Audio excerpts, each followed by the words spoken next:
Vamos lá, meus amigos, sejam bem-vindos ao nosso canal O Mito Tricolor. Eu quero compartilhar agora com vocês notícias exclusivas do São Paulo Futebol Clube, direto da ESPN. Acompanha aí, tem notícia fresquinha aí, principalmente agora com o retorno do técnico Hernan Crespo. E como eu sempre falo aqui para vocês, deixa o seu comentário, que minha maior satisfação e alegria é poder responder o seu comentário, torcedor São Paulino, tá bom? Então não perde tempo, já comenta aí e acompanha a matéria aqui comigo agora. Afonso, sempre muito bem informado, sempre acompanhando de perto tudo que acontece no Tricolor do Morumbis, está conosco, já aparece no nosso telão para falar dessa troca de comando no São Paulo. Bom dia, Edu, tudo bem? Bem-vindo, amigo. Tudo bem, Abel? Como é que você tá? Muito bom dia ao Eugênio, professor Celso Unzelt, ao Dom, que é o fã de esportes. Tô aqui fazendo aquele plantão aqui na porta do CT da Barra Funda desde ontem, porque a troca já está definida. O Zubeldia só volta aqui para retirar suas coisas, né? Ele saiu logo após o jogo contra o Vasco da Gama, veio aqui para esse conjunto residencial que fica aqui à minha direita e viajou para a Argentina, porque ele não imaginava ainda que pediria demissão. Então as coisas dele estão todas aqui no CT. Ele gostaria também de se despedir do grupo, então provavelmente esta última vinda do Zubeldia aqui só acontece após o dia 26, quando certamente o grupo já estará todo aqui e o novo técnico, no caso o Hernan Crespo, já estará trabalhando. Dois argentinos se conhecem, acho que não vai ter nenhum problema. Bem, sobre o Hernan Crespo, que agora é projetar o futuro, né? O Zubeldia já é o passado. Futuro, por que o Hernan Crespo não foi anunciado ontem, como estava previsto? O que já está certo? Tempo de contrato até o final de 2026, que coincide com o final da gestão do Júlio Casares como presidente do São Paulo. Aliás, o Júlio hoje, há mais ou menos uns 50 minutos, soltou ali na sua rede social uma despedida, uma nota de agradecimento ao técnico Luiz Zubeldia. Então, o tempo de contrato do Crespo já está definido. Salários também já definidos. A comissão técnica dele vai ganhar o mesmo do que ganhava a comissão técnica do Zubeldia. O que tem para definir, por isso o contrato ainda não foi assinado, porque foi tudo conversa verbal, né? Não teve ainda a conversa jurídica, aquela que põe no papel, decide, assina e oficializa, né? O que precisa ser definido, Abel e companheiros? Diluir nas luvas uma dívida que o São Paulo tem da primeira passagem do Hernan Crespo aqui. Essa dívida chegou a 2 milhões e 700, com juros a 3 milhões. A FIFA foi acionada pelos representantes do técnico na época, deu ganho de causa ao Hernan Crespo. Ainda há uma parte dessa dívida que o São Paulo tem que pagar ao Hernan Crespo. Então o objetivo é pegar essa dívida, seja ela o valor que for neste momento, e diluir como luvas durante todo o contrato dele. Então isso ainda não está resolvido. E também não está resolvido o fato dos detalhes de quem vem morar fora do país, né? Tem uma série de pequenos detalhezinhos num contrato de um estrangeiro que joga no Brasil que precisam ser colocados no papel. Então agora o jurídico do São Paulo está trabalhando desde ontem no final da tarde, durante hoje, para se acertar com o jurídico do Hernan Crespo. Todos esses detalhes alinhados, o Hernan Crespo é anunciado. Quando ele vai começar a trabalhar? Num primeiro momento mesmo, no dia 26. Porém, ele tinha um convite da Inter de Milão para acompanhar o Mundial de Clubes nos Estados Unidos e acompanhar os jogos da Inter de Milão, a preparação da Inter para esses jogos. Ele já abriu mão desse convite, porque mesmo o elenco só se apresentando no dia 26, assim que ele acertar, ele pretende vir ao Brasil e já se instalar em São Paulo e já começar a trabalhar aqui no CT, mesmo sem os jogadores. Edu? Até porque alguns jogadores estão fazendo tratamento médico. Oi, pois não, Abel? Desculpa te interromper. Oi. O Hernan Crespo, acho que você vai lembrar o que eu não estou lembrando aqui. A passagem anterior dele, ele foi demitido, não foi? Ou ele pediu demissão? Foi demitido. Não, foi demitido. Ele foi campeão paulista com essa diretoria, ele foi campeão paulista. Ele priorizou, vocês vão lembrar que na época o São Paulo falou: o Paulistão é a Copa do Mundo. Por quê? Porque essa gestão queria chegar ao comando já ganhando um título, para apagar aqueles 9 anos sem título. Então transformaram o Campeonato Paulista numa Copa do Mundo. E a final sem público tal, foi contra o Palmeiras. Do Palmeiras, no Morumbi. O primeiro jogo no Allianz, o segundo no Morumbi, o São Paulo ganha o título. Depois houve um desgaste muito grande. Júlio Casares. Então me ajuda. A diretoria mesmo, Abel, não mudou. Então me ajuda aí, Edu. Mas eu quero te explicar o contexto para você. Vou te explicar o contexto. Vai lá. Então, você vai lembrar que era pandemia, os times estavam jogando de 3 a 4 vezes em 8 dias. Dia sim, dia não. no Campeonato Paulista. Então o elenco ficou extremamente desgastado para ganhar, entre aspas, essa Copa do Mundo, que era o Campeonato Paulista, que era a chance dessa diretoria, que é a mesma, não mudou em nada, dar um primeiro título na sua gestão, ter um primeiro título na sua gestão. Quando começou o Brasileiro e a Copa Libertadores, com um time desgastado, foi definhando uma série de empates, e aí o Hernan Crespo, depois de uma sequência que eu não vou lembrar se 6 ou 7 empates, não vou lembrar, acabou sendo demitido. São Paulo estava numa posição melhor que a de hoje, mas não a esperada no Campeonato Brasileiro. Resultado, a demissão foi uma história muito, digamos assim, excêntrica, né? Diferente. Demitiram mais ou menos nesse horário, 10, 10 e meia, 11 horas, contrataram o Rogério Ceni, e no mesmo dia que o Crespo foi demitido, o Rogério Ceni deu um treino no Morumbi às 7 da noite. Aliás, um treino que o Luan se machucou e nunca mais teve chances com a camisa do São Paulo, ou teve raríssimas chances. Essa foi a história da saída do Crespo. Ele ficou chateado, falou para a ESPN Argentina que deixou um trabalho pela metade, que foi precoce, e agora está voltando para assumir esse cargo, reassumir esse cargo, e quem sabe terminar o trabalho que ele entende que deixou pela metade, ou que foi precoce a sua saída na primeira passagem. Foi essa a história da demissão dele, e essa agora é a história da volta dele com a mesma diretoria. Então, eu imagino que vocês entenderam a minha pergunta, porque fica saindo fumaça na minha cabeça, como eu costumo brincar, porque isso mostra, assim, a falta de coerência de muitos dirigentes brasileiros. Não que o Crespo não tenha capacidade e não possa dirigir o São Paulo ou outro grande clube do Brasil, claro que pode, mas o mesmo cara que achou que ele era incompetente, a mesma diretoria, e o demitiu 3, 4 anos atrás, agora acha que ele é competente e o traz para comandar o mesmo clube. Eu sinceramente... Seria estranho se não fosse no futebol brasileiro. Não é? A gente não estranha, não é uma loucura isso? É só para mim? É só para mim? Em tese é. Calma, Abel, deixa eu fazer uma pergunta pro Edu. Claro. Dessa passagem anterior, ficou alguma dívida do São Paulo para com o Crespo? Sim, ele falou disso, não falou?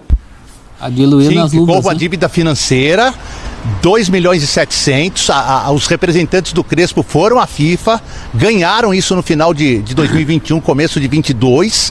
São Paulo ainda tem uma parte dessa dívida para pagar, e esse é um dos motivos que o contrato ainda não foi assinado, porque estão tentando equalizar como dividir esse restante de dívida como luvas durante o período que o Crespo vai assinar o contrato até o final de dezembro de 2026, que coincide...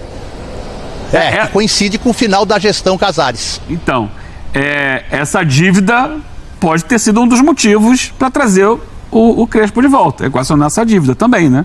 Sim. Quer dizer, em vez de só pagar não é a primeira dívida, vez. O clube traz o técnico que ele achava que era incompetente, que ele mandou embora, para resolver o problema da dívida. Então ele não está contratando um técnico para resolver o problema do time em campo. Ele está contratando um técnico que ele achou que era incompetente para resolver um problema financeiro. É isso? Acho que é as duas coisas, Abel. Essa questão de achar que é incompetente é muito relativo. O futebol tem momentos. Naquele momento, o trabalho não estava dando resultado.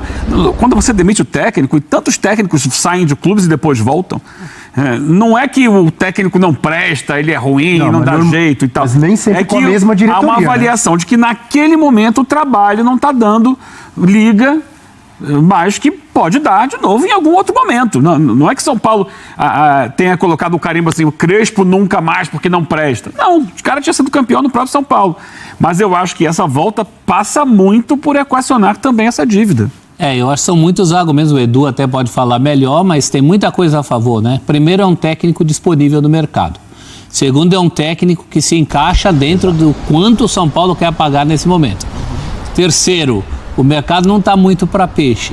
Todo mundo que troca de técnico fica quebrando a cabeça. E aí você tem um técnico que, bem ou mal, saiu com a impressão daquele título muito importante para o São Paulo. E eu lembraria, o Edu lembrou da pandemia. Eu continuo discordando aqui do Eugênio, penso diferente. Então não deveria ter saído, continuava com ele. Mas no futebol brasileiro... Quanto tempo ele ficou no comando do São Paulo naquele ano? Quanto assim, tempo? Foi um trabalho complicado, porque 8 meses, não ficou nem um ano, gente. Desgastou o time fisicamente para ganhar aquele Paulistão, aí não tinha fôlego no brasileiro. O Edu lembrou da pandemia, Abel, e o Edu pode confirmar isso. Eu acho que o Crespo vai pela primeira vez treinar o São Paulo com torcida. Sim. Porque na outra passagem ele não chegou a ter contato com a torcida do São Paulo, né, Edu? Exatamente, professor, é isso. Vai ser assim, foram 2 aspectos importantes da passagem dele. Um título após 9 anos, o segundo, ele não teve apoio da torcida na arquibancada. E isso fez com que ele saísse com esse título sob assim uma desconfiança da torcida em relação à direção, porque boa parte da torcida via ainda a possibilidade do Crespo continuar. E aí as declarações dele, aí tem que contar um contexto seguinte: desde a saída dele do São Paulo, ele é um cara que interage com torcida do São Paulo, diz que tem que voltar ao São Paulo para terminar o serviço, a torcida curte as postagens dele, diz que quer de volta. Claro que não é a totalidade da torcida, mas a torcida da rede social. Então existe assim, digamos assim, uma ligação entre a torcida do São Paulo e o Crespo. E neste momento de baixa do time com a torcida e da direção, trazer um técnico que se identifica com parte da torcida também ajuda muito. Mas o professor Celso Zelt levantou bem. O São Paulo não tinha como pagar um técnico caro, tipo chamar o Tite para vir aqui, não tinha. O São Paulo não tinha uma fartura de técnicos no mercado para poder buscar algum deles, por isso que o São Paulo não queria mandar embora o Zubeldia, né? Um dos argumentos para não demitir o Zubeldia era a falta de técnicos no mercado. Trazer um estrangeiro agora, sem conhecimento do futebol brasileiro, é complicado. E o São Paulo, vamos falar aqui, né? Ele tem aí, nos últimos anos, uma propensão a repetir trabalhos. Dorival Júnior, 2 passagens, Rogério Ceni, 2 passagens, agora Hernan Crespo, 2 passagens, todos técnicos recentes que saíram por algum motivo e retornaram. Então, também uma filosofia que o clube tem seguido aí nos últimos anos. E só para completar, olha que interessante, que coincidência, não sei se eu posso chamar isso de coincidência. O técnico do Palmeiras é o mesmo, até hoje, daquela época em que o Hernan Crespo foi campeão, em cima do Abel Ferreira, foi embora, passaram vários técnicos no São Paulo. Quantos títulos o São Paulo ganhou de lá para cá e quantos ganhou o Palmeiras com o Abel Ferreira? Então, de repente, eu concordo com o Eugênio tem razão. De repente, ali o trabalho no São Paulo não estava dando liga, tinha que mudar. Poderia ter mudado a diretoria. De repente, colocar uma diretoria com um trabalho competente, profissional, de ligação com base muito boa com o profissional, como era o Palmeiras, talvez o São Paulo tivesse vencido muitos títulos também, e não só a Copa do Brasil como ganhou nesse período todo. Mas não, o São Paulo preferiu ficar trocando técnico, troca técnico, ganhou um título de lá para cá, o Palmeiras ganhou não sei quantos, uns 10, sei lá quantos. É isso, Edu. Muito obrigado, amigo. É isso. Só pra você não deixar, pra você não tomar pedrada da torcida do São Paulo, hein, Abel? Ganhou 2, tem aquela Supercopa do Rei. Pode parecer um título que não tem muito peso, mas pra quem tá há muito tempo na fila, tem além da Copa do Brasil, a Supercopa Rei que o São Paulo ganhou em cima do Palmeiras. Então são 3 títulos da década. 2, um com Dorival, um com Carpini e outro com Hernan Crespo. Bem lembrado, bem lembrado. Você me ajudou, então você colocou um escudo em algumas pedras que iam chegar, mas corrigiu a informação. Boa, grande Edu Afonso, muito obrigado, bom dia, bom trabalho para você, amigo. Tchau, um abraço, boa sequência para vocês. É isso aí. São Paulo é um clube como qualquer outro do futebol brasileiro, com a diferença de que ele traz e volta. Ou seja, o Muricy também passou mais de uma vez no comando de São Paulo. Ou seja, quando que o Carpini e quando que o Zubeldia vão voltar, né? Eles são... O Renato, no Fluminense, acho que já é a 4ª passagem dele como técnico. No Grêmio também, já foi e voltou várias vezes. A demissão não significa que o cara não presta mais. Naquele momento, eu não vejo a percepção é aquela. Mas normalmente, quando demite, é porque, olha, não queremos mais você, vamos trocar por outro, porque você não está dando certo. Aí passa 2, 3 anos, olha, queremos você. No mundo eu acho falta de coerência, você acha normal. Miguel Angel Russo é a 3ª vez no Boca. E só para trazer um aspecto também diferente, assim, de como o Crespo foi depois do São Paulo, lógico que acho que não dá para replicar o que aconteceu e vai falar que vai dar certo ou que vai dar errado. É continental, né? Na competição que ele ganhou, a Champions Asiática, ele demonstrou muita capacidade de estratégia. Porque, tudo bem que nesse ano o time foi muito mal, até nem passou da fase de liga no momento em que defendeu o título.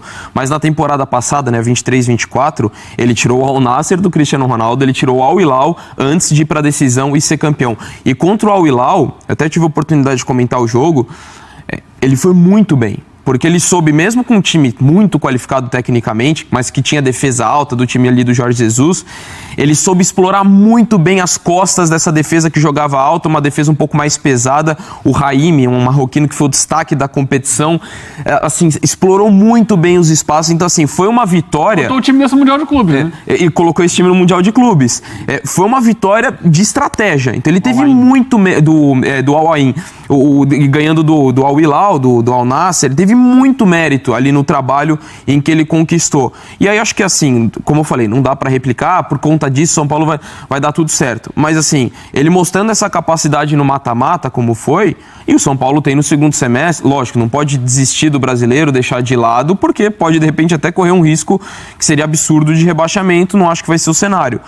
Mas o São Paulo tem suas grandes pretensões na temporada no mata-mata, tanto na Copa do Brasil e na Libertadores, onde mais tem se destacado. Então, acho que esse trabalho do Crespo na Al Ain acaba sendo algo chamativo para um São Paulo, até pensando no que ele vai disputar no segundo semestre. O trabalho do Crespo no São Paulo é um chamativo. E derrubou o Abel numa foi final. Campeão, foi campeão, em cima do Palmeiras do Abel. E era pesado, era 9 anos sem título. Eu não estou duvidando da capacidade dele e acho boa a contratação do São Paulo. Só acho que lá naquela época ele não precisava ter sido demitido. Quis trazer também um detalhe do pós-São Paulo, como que ele foi ali, que acho que é algo que... Boa, você trouxe bem.